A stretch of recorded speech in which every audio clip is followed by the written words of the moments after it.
ആകാശവാണി.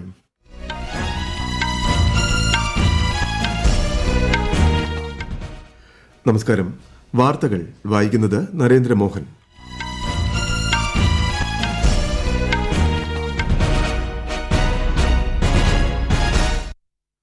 പ്രധാന വാർത്തകൾ. ദേശീയ താൽപര്യം മുൻനിർത്തിയാണ് വിദേശകാര്യങ്ങളിൽ ഇന്ത്യ നിലപാടുകൾ സ്വീകരിക്കുന്നതെന്ന് പ്രധാനമന്ത്രി നരേന്ദ്രമോദി. ലോക്സഭ അനിശ്ചിതകാലത്തേക്ക് പിരിഞ്ഞു. കേന്ദ്ര തെരഞ്ഞെടുപ്പ് കമ്മീഷണർമാരുടെ നിയമനം സംബന്ധിച്ച ബില്ലും ടെലികമ്മ്യൂണിക്കേഷൻസ് ബില്ലും പാർലമെന്റ് പാസാക്കി. രാജ്യത്ത് 17,000 ശിശു പരിപാലന കേന്ദ്രങ്ങൾ തുറക്കുമെന്ന് കേന്ദ്രമന്ത്രി സ്മൃതി ഇറാനി. കേരളത്തിന്റെ ധനകാര്യ മാനേജ്മെന്റ് മികച്ചതായതിനാലാണ് തടസ്സങ്ങളില്ലാതെ സംസ്ഥാനത്തിന് മുന്നോട്ടു പോകാൻ കഴിയുന്നതെന്ന് നവകേരള സദസ്സിൽ മുഖ്യമന്ത്രി പിണറായി വിജയൻ. കേന്ദ്ര സർക്കാരിന്റെ വികസിത് ഭാരത് സങ്കല്പ് യാത്ര കേരളത്തിൽ ജനപങ്കാളിത്തത്തോടെ മുന്നോട്ട്. ഇന്ത്യ ദക്ഷിണാഫ്രിക്ക ക്രിക്കറ്റ് പരമ്പരയിലെ 3-ാം ഏകദിനത്തിൽ ഇന്ത്യയുടെ ബാറ്റിംഗ് പുരോഗമിക്കുന്നു. വാർത്തകൾ വിശദമായി. ദേശീയ താൽപര്യം മുൻനിർത്തിയാണ് വിദേശകാര്യങ്ങളിൽ ഇന്ത്യയുടെ നിലപാടുകളെന്ന് പ്രധാനമന്ത്രി നരേന്ദ്രമോദി. പരസ്പര ബഹുമാനത്തോടെ വിവിധ രാജ്യങ്ങളുമായി ഇടപെടാനും സമകാലിക രാഷ്ട്രീയ സാഹചര്യങ്ങളിലെ സങ്കീർണതകളെ നേരിടാനും ഈ നിലപാട് ഇന്ത്യയെ പ്രാപ്തമാക്കുന്നുവെന്ന് പ്രധാനമന്ത്രി പറഞ്ഞു. വിശദാംശങ്ങളിലേക്ക്. വിദേശനയത്തിൽ പ്രായോഗിക സമീപനമാണ് വേണ്ടതെന്ന് പ്രധാനമന്ത്രി പറഞ്ഞു. ഇന്ത്യ അമേരിക്ക ബന്ധം കൂടുതൽ ആഴത്തിലും വ്യാപ്തിയിലുമുള്ളതായി. ഖലിസ്ഥാൻ ഭീകരൻ ഗുർപത്വന്ത് സിംഗിനെ വധിക്കാൻ ശ്രമിച്ചെന്ന ആരോപണം സംബന്ധിച്ച് തെളിവുകൾ പരിശോധിക്കുമെന്നും ശ്രീ നരേന്ദ്രമോദി പറഞ്ഞു. ഇത്തരം കാര്യങ്ങൾ ഉഭയകക്ഷി ബന്ധത്തെ ബാധിക്കില്ല. ജനറൽ ഇലക്ട്രിക് കമ്പനി പോർവിമാന എഞ്ചിൻ നിർമ്മിക്കാനെടുത്ത തീരുമാനം ഇന്ത്യയുടെ പ്രതിരോധ മേഖലയിലെ നാഴികക്കല്ലാണ്. ബഹിരാകാശ മേഖലയിലെ ഇന്ത്യ അമേരിക്ക സഹകരണം വലിയ സാധ്യതകളിലേക്കാണ് വിരൽ ചൂണ്ടുന്നത്. ഇസ്രായേൽ ഹമാസ് യുദ്ധം സംബന്ധിച്ച് ദ്വിരാഷ്ട്ര പരിഹാരമാണ് ഇന്ത്യ മുന്നോട്ട് വയ്ക്കുന്നത്. ഗാസയിൽ മാനുഷികപരമായ സഹായം എത്തിക്കണം. മേഖലയിൽ സമാധാനം പുലരണമെന്നാണ് ഇന്ത്യയുടെ താൽപര്യമെന്നും ശ്രീ മോദി വ്യക്തമാക്കി. News desk Akashvani. ശീതകാല സമ്മേളനം അവസാനിക്കാൻ ഒരു ദിവസം ബാക്കി നിൽക്കെ ലോക്സഭ ഇന്ന് അനിശ്ചിതകാലത്തേക്ക് പിരിഞ്ഞു. ഈ സമ്മേളനത്തിൽ 18 സുപ്രധാന ബില്ലുകൾ പാസാക്കിയതായി സ്പീക്കർ ഓം ബിർള പറഞ്ഞു. ഈ മാസം 4-നാണ് ശീതകാല സമ്മേളനം ആരംഭിച്ചത്. രാജ്യത്തെ ക്രിമിനൽ നടപടിക്രമങ്ങളിലും ഇന്ത്യൻ ശിക്ഷാ നിയമത്തിലും ഇന്ത്യൻ തെളിവ് നിയമത്തിലും കാലാനുസൃതമായ മാറ്റങ്ങൾ ഉൾക്കൊള്ളുന്ന ഭാരതീയ ന്യായ സംഹിത 2023, ഭാരതീയ നാഗരിക് സുരക്ഷാ സംഹിത 2023, ഭാരതീയ സാക്ഷ്യ ബിൽ 2023 എന്നിവ ലോക്സഭ പാസാക്കിയ പ്രധാന ബില്ലുകളിൽ ഉൾപ്പെടുന്നു. 12 ബില്ലുകളും സഭയിൽ അവതരിപ്പിച്ചു. നേരത്തെ കോൺഗ്രസ് എംപിമാരായ DK സുരേഷ്, നകുൽനാഥ്, ദീപക് ബൈജ് എന്നിവരെ ലോക്സഭയിൽ നിന്നും സസ്പെൻഡ് ചെയ്യുകയുണ്ടായി. സഭ സമ്മേളിക്കുന്നതിനിടെ ഇവർ പ്ലക്കാർഡുകളുമേന്തി പ്രതിഷേധവുമായി സഭയുടെ നടുത്തളത്തിൽ ഇറങ്ങിയതാണ് നടപടിക്ക് കാരണം. മുഖ്യ തിരഞ്ഞെടുപ്പ് കമ്മീഷണറുടെയും തിരഞ്ഞെടുപ്പ് കമ്മീഷണർമാരുടെയും നിയമനവുമായി ബന്ധപ്പെട്ട ബില്ല് പാർലമെന്റ് പാസാക്കി. 1991 ഇലക്ഷൻ കമ്മീഷൻ നിയമന ബില്ലിന് പകരമാണ് പുതിയ ബില്ല് സഭ പാസാക്കിയത്. മുഖ്യ തിരഞ്ഞെടുപ്പ് കമ്മീഷണറുടെയും തിരഞ്ഞെടുപ്പ് കമ്മീഷണർമാരുടെയും നിയമനം, ശമ്പളം, നീക്കം ചെയ്യൽ എന്നിവ ബില്ലിൽ വ്യവസ്ഥ ചെയ്യുന്നു. ബില്ലിലെ വ്യവസ്ഥകൾ അനുസരിച്ച് സെലക്ഷൻ കമ്മിറ്റിയുടെ ശുപാർശ പ്രകാരം മുഖ്യ തിരഞ്ഞെടുപ്പ് കമ്മീഷണറെയും തിരഞ്ഞെടുപ്പ് കമ്മീഷണർമാരെയും നിയമിക്കുന്നത് രാഷ്ട്രപതിയാണ്. പ്രധാനമന്ത്രി, ഒരു കേന്ദ്രമന്ത്രി, പ്രതിപക്ഷ നേതാവ് അല്ലെങ്കിൽ ലോക്സഭയിലെ ഏറ്റവും വലിയ പ്രതിപക്ഷ പാർട്ടിയുടെ നേതാവ് എന്നിവർ അടങ്ങുന്നതാണ് selection committee. Telecommunication bill 2023 parliament പാസാക്കി. ഭേദഗതികളോടെ ഇന്ന് രാജ്യസഭയും അംഗീകരിച്ചതോടെയാണ് ബില്ല് പാസായത്. ബില്ല് നേരത്തെ ലോക്സഭ പാസാക്കിയിരുന്നു. ടെലികമ്മ്യൂണിക്കേഷൻ മേഖലയെയും സേവനങ്ങളെയും അതിന്റെ ശൃംഖലകളെയും പരിവർത്തനം ചെയ്യുന്നതിനും പരിഷ്കരിക്കുന്നതിനുമാണ് ബില്ല് ലക്ഷ്യമിടുന്നത്. ഇന്ത്യൻ ടെലിഗ്രാഫ് നിയമം 1885 പകരമായാണ് പുതിയ നിയമം. ടെലികോം മേഖലയിൽ മാതൃകാപരമായ മാറ്റം കൊണ്ടുവരാനാണ് ബില്ല് ലക്ഷ്യമിടുന്നതെന്ന് ചർച്ചയ്ക്ക് ശേഷം മറുപടിയായി കേന്ദ്രമന്ത്രി അശ്വിനി വൈഷ്ണവ് പറഞ്ഞു. പത്രം ആനുകാലികങ്ങളുടെ രജിസ്ട്രേഷൻ ബിൽ 2023 പാർലമെന്റ് പാസാക്കി. രാജ്യസഭ നേരത്തെ പാസാക്കിയ ബില്ലിന് ലോക്സഭ ഇന്ന് അംഗീകാരം നൽകുകയായിരുന്നു.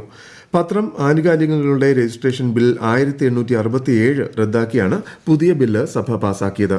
ബില്ലനുസരിച്ച് ആനുകാലികത്തിന്റെ പ്രസാധകന് രജിസ്ട്രേഷൻ സർട്ടിഫിക്കറ്റിന്റെ വിശദാംശങ്ങൾ പുനഃപരിശോധിക്കുന്നതിനോ അല്ലെങ്കിൽ ശീർഷകം പുനഃപരിശോധിക്കുന്നതിനോ വേണ്ടി പ്രസ് രജിസ്ട്രാർ ജനറലിന് അപേക്ഷ നൽകാം. ക്രിമിനൽ നിയമ ഭേദഗതി ബില്ലുകളിന്മേലുള്ള ചർച്ച രാജ്യസഭയിൽ പുരോഗമിക്കുകയാണ്. 8544 കിലോമീറ്റർ ദൈർഘ്യമുള്ള 321 ദേശീയപാത പദ്ധതികൾ ഉപരിതല ഗതാഗത മന്ത്രാലയം ഏറ്റെടുത്തിട്ടുണ്ടെന്ന് കേന്ദ്രമന്ത്രി നിതിൻ ഗഡ്കരി. 1,49,758 കോടി രൂപ ചെലവിടുന്ന പദ്ധതികളാണ് ഇത്. PM ഗതിശക്തി പദ്ധതിയോടനുബന്ധിച്ചാണ് ദേശീയപാത വികസന പദ്ധതികൾ ആസൂത്രണം ചെയ്ത് നടപ്പാക്കുന്നതെന്നും മന്ത്രി ലോക്സഭയിൽ രേഖാമൂലം നൽകിയ മറുപടിയിൽ പറഞ്ഞു. രാജ്യത്ത് നിലവിൽ 905 കിലോമീറ്റർ മെട്രോ റെയിൽ ശൃംഖല പ്രവർത്തിക്കുന്നുണ്ടെന്ന് കേന്ദ്ര ഭവന നഗരകാര്യമന്ത്രി ഹർദീപ് സിംഗ് പുരി. ലോക്സഭയിൽ ചോദ്യത്തിന് രേഖാമൂലം മറുപടി നൽകുകയായിരുന്നു അദ്ദേഹം. പദ്ധതികളുടെ പ്രായോഗികത, വിഭവ ലഭ്യത എന്നിവ കണക്കിലെടുത്ത് 2017 മെട്രോ റെയിൽ നയപ്രകാരം കേന്ദ്ര സർക്കാർ സാമ്പത്തിക സഹായം നൽകുന്നുണ്ടെന്നും മന്ത്രി അറിയിച്ചു.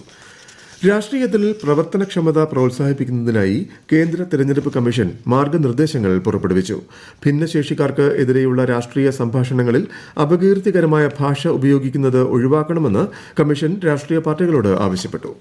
ഈ വാർത്തകൾ ആകാശവാണിയിൽ നിന്ന്. ആകാശവാണി വാർത്തകളും വാർത്താധിഷ്ഠിത പരിപാടികളും all India radio news Thiruvananthapuram എന്ന യൂട്യൂബ് ചാനലിൽ ലഭ്യമാണ്. കൂടുതൽ വാർത്തകൾക്കായി @AllIndia Radio News തിരുവനന്തപുരം എന്ന ഫേസ്ബുക്ക് പേജും @ARNews_TVM എന്ന എക്സ് ഹാൻഡിലും സന്ദർശിക്കാം. രാജ്യത്തുടനീളം 17,000 ശിശു പരിപാലന കേന്ദ്രങ്ങൾ തുറക്കുമെന്ന് കേന്ദ്രമന്ത്രി സ്മൃതി ഇറാനി പറഞ്ഞു. ന്യൂഡൽഹിയിൽ അങ്കണവാടികളുടെയും ക്രഷുകളുടെയും ദേശീയ പരിപാടി ഉദ്ഘാടനം ചെയ്ത് സംസാരിക്കുകയായിരുന്നു കേന്ദ്രമന്ത്രി. ഈ സംരംഭത്തിൽ പങ്കാളികളാകാൻ കഴിയുന്ന സ്ത്രീകളുടെ സ്വയം സഹായ സംഘങ്ങളെ കണ്ടെത്താൻ സംസ്ഥാനങ്ങളോടും ജില്ലാ അധികാരികളോടും ശ്രീമതി സ്മൃതി ഇറാനി ആവശ്യപ്പെട്ടു. കേരളത്തിന്റെ ധനകാര്യ മാനേജ്മെന്റ് മികച്ചതാണെന്നും തടസ്സങ്ങളില്ലാത്ത രീതിയിൽ സംസ്ഥാനത്തിന് മുന്നോട്ടു പോകാൻ കഴിയുന്നതിന്റെ കാരണം ഇതാണെന്നും മുഖ്യമന്ത്രി പിണറായി വിജയൻ. തിരുവനന്തപുരം ചിറയൻകീഴ് നിയോജക മണ്ഡലം നവകേരള സദസ്സ് തോന്നയ്ക്കൽ ലൈഫ് സയൻസ് പാർക്കിൽ ഉദ്ഘാടനം ചെയ്ത് സംസാരിക്കുകയായിരുന്നു അദ്ദേഹം. കേന്ദ്ര സർക്കാരിന്റെ വികസന ക്ഷേമ പദ്ധതികൾ ജനങ്ങളിലേക്ക് എത്തിക്കുന്നതിനായി സംഘടിപ്പിക്കുന്ന വികസിത് ഭാരത് സങ്കല്പ് യാത്ര സംസ്ഥാനത്ത് വിജയകരമായി പര്യടനം തുടരുന്നു. തിരുവനന്തപുരം ജില്ലയിലെ പോത്തൻകോട്, അണ്ടൂർകോണം ഗ്രാമപഞ്ചായത്തുകളിൽ യാത്ര ഇന്നെത്തി. ആലപ്പുഴയിലെ ചെട്ടികുളങ്ങരയിൽ നടന്ന യാത്രയിൽ 10ഓളം പേർക്ക് സൌജന്യ ഗ്യാസ് കണക്ഷൻ നൽകി. കോട്ടയം കരൂർ പഞ്ചായത്തിലും യാത്ര ഇന്ന് എത്തിച്ചേർന്നു. എറണാകുളം ജില്ലയിലെ നഗരപര്യടനം ഇന്ന് ദർബാർ ഹാൾ ഗ്രൌണ്ടിലെത്തി. തൃശൂർ ജില്ലയിലെ അടാട്ട് ഗ്രാമപഞ്ചായത്തിൽ വികസിത് ഭാരത് സങ്കല്പ് യാത്രയ്ക്ക് ഇന്ന് സ്വീകരണം നൽകി. പാലക്കാട് ജില്ലയിലെ നഗരപ്രദേശങ്ങളിലൂടെയുള്ള യാത്ര ഒറ്റപ്പാലം നഗരസഭയിൽ പര്യടനം പൂർത്തിയാക്കി. വയനാട് ജില്ലയിലെ തവിഞ്ഞാൽ ഗ്രാമപഞ്ചായത്തിലാണ് ഇന്ന് യാത്ര നടന്നത്. കണ്ണൂർ ജില്ലയിലെ പയ്യന്നൂർ നഗരസഭയിലും ചെമ്പിലോട് പഞ്ചായത്തിലുമാണ് ഇന്ന് വികസിത് ഭാരത് സങ്കല്പ് യാത്ര എത്തിച്ചേർന്നത്. കേരളത്തിലെ കോവിഡ് ബാധിതരുടെ എണ്ണം 2341 കേന്ദ്ര ആരോഗ്യ മന്ത്രാലയം. 300 പേർക്ക് കൂടി കഴിഞ്ഞ 24 മണിക്കൂറിനിടെ പുതിയതായി രോഗം സ്ഥിരീകരിച്ചിട്ടുണ്ട്. 3 കോവിഡ് മരണവും സംസ്ഥാനത്തുണ്ടായതായി ആരോഗ്യ മന്ത്രാലയത്തിന്റെ കണക്കുകൾ വ്യക്തമാക്കുന്നു. ഖത്തറിൽ 8 മുൻ ഇന്ത്യൻ നാവികസേനാംഗങ്ങളുടെ വധശിക്ഷയുമായി ബന്ധപ്പെട്ട കേസ് ഇപ്പോൾ അപ്പീൽ കോടതിയിലാണെന്ന് കേന്ദ്ര വിദേശകാര്യ മന്ത്രാലയം അറിയിച്ചു. ഖത്തർ അപ്പീൽ കോടതിയിൽ 3 ദിവസത്തെ വിചാരണ നടന്നിട്ടുണ്ടെന്നും ദോഹയിലെ ഇന്ത്യൻ അംബാസഡർക്ക് 8 പേരെയും കാണാൻ അനുവാദം ലഭിച്ചിട്ടുണ്ടെന്നും ന്യൂഡൽഹിയിൽ കേന്ദ്ര വിദേശകാര്യ വക്താവ് അരിന്ദം ബാഗ്ചി പറഞ്ഞു. കാനഡയുമായി ബന്ധപ്പെട്ട വിഷയത്തിൽ ഇന്ത്യക്കെതിരെ പ്രവർത്തിക്കുന്ന തീവ്രവാദ ഘടകങ്ങൾക്കെതിരെ കാനഡ നടപടിയെടുക്കുമെന്ന് ബാഗ്ചി പ്രത്യാശ പ്രകടിപ്പിച്ചു. ജമ്മു കാശ്മീരിലെ പൂഞ്ചിൽ ഭടന്മാരുമായി സഞ്ചരിച്ച സൈനിക വാഹനത്തിന് നേരെ ഭീകരർ വെടിയുതിർത്തു. ആളപായം റിപ്പോർട്ട് ചെയ്തിട്ടില്ല. പശ്ചിമഘട്ട വനമേഖലയിൽ മഴ തുടരുന്നതിനാൽ മുല്ലപ്പെരിയാർ അണക്കെട്ടിലെ ജലനിരപ്പ് 140 അടിയിലെത്തി. സെക്കൻഡിൽ 2000 ക്യുസെക്സ് ജലമാണ് അണക്കെട്ടിൽ ഒഴുകിയെത്തുന്നത്. ഈ സാഹചര്യത്തിൽ അധിക ജലം ഒഴുക്കിവിടാൻ തീരുമാനിച്ചതിനാൽ തീരങ്ങളിൽ താമസിക്കുന്നവർക്ക് ആദ്യ മുന്നറിയിപ്പ് നൽകി. ഒഴുക്കിവിടുന്ന ജലം വൈഗ അണക്കെട്ടിൽ എത്തുമെന്നതിനാൽ മധുരയിൽ വെള്ളപ്പൊക്കത്തിനും സാധ്യതയുണ്ടെന്നും മുന്നറിയിപ്പുണ്ട്. ഇന്ത്യ ദക്ഷിണാഫ്രിക്ക ഏകദിന ക്രിക്കറ്റ് പരമ്പരയിലെ 3ാമത്തെയും അവസാനത്തെയും മത്സരം ദക്ഷിണാഫ്രിക്കയിലെ പാർലിൽ പുരോഗമിക്കുന്നു. ഒടുവിൽ വിവരം കിട്ടുമ്പോൾ ഇന്ത്യ 41 ഓവറിൽ 3 വിക്കറ്റിന് 217 എന്ന നിലയിലാണ്. നേരത്തെ ടോസ് നേടിയ ദക്ഷിണാഫ്രിക്ക ഇന്ത്യയെ ബാറ്റിംഗിന് അയക്കുകയായിരുന്നു. മുംബൈയിലെ വാങ്കഡെ സ്റ്റേഡിയത്തിൽ നടക്കുന്ന ഇന്ത്യ ഓസ്ട്രേലിയ വനിതാ ടെസ്റ്റ് ക്രിക്കറ്റ് മത്സരത്തിന്റെ ആദ്യ ദിനത്തിൽ ഇന്ത്യ മികച്ച നിലയിൽ. ആദ്യം ബാറ്റ് ചെയ്ത ഓസ്ട്രേലിയ 219 റണ്ണിന് എല്ലാവരും പുറത്തായി. മറുപടി ബാറ്റിംഗിനിറങ്ങിയ ഇന്ത്യ ആദ്യ ദിനം പിരിയുമ്പോൾ 1 വിക്കറ്റ് നഷ്ടത്തിൽ 98 റൺ നേടിയിട്ടുണ്ട്. പ്രധാന വാർത്തകൾ വീണ്ടും. ദേശീയ താൽപര്യം മുൻനിർത്തിയാണ് വിദേശകാര്യങ്ങളിൽ ഇന്ത്യ നിലപാടുകൾ സ്വീകരിക്കുന്നതെന്ന് പ്രധാനമന്ത്രി നരേന്ദ്രമോദി. ലോക്സഭ അനിശ്ചിതകാലത്തേക്ക് പിരിഞ്ഞു. കേന്ദ്ര തെരഞ്ഞെടുപ്പ് കമ്മീഷണർമാരുടെ നിയമനം സംബന്ധിച്ച ബില്ലും ടെലികമ്മ്യൂണിക്കേഷൻ ബില്ലും പാർലമെന്റ് പാസാക്കി.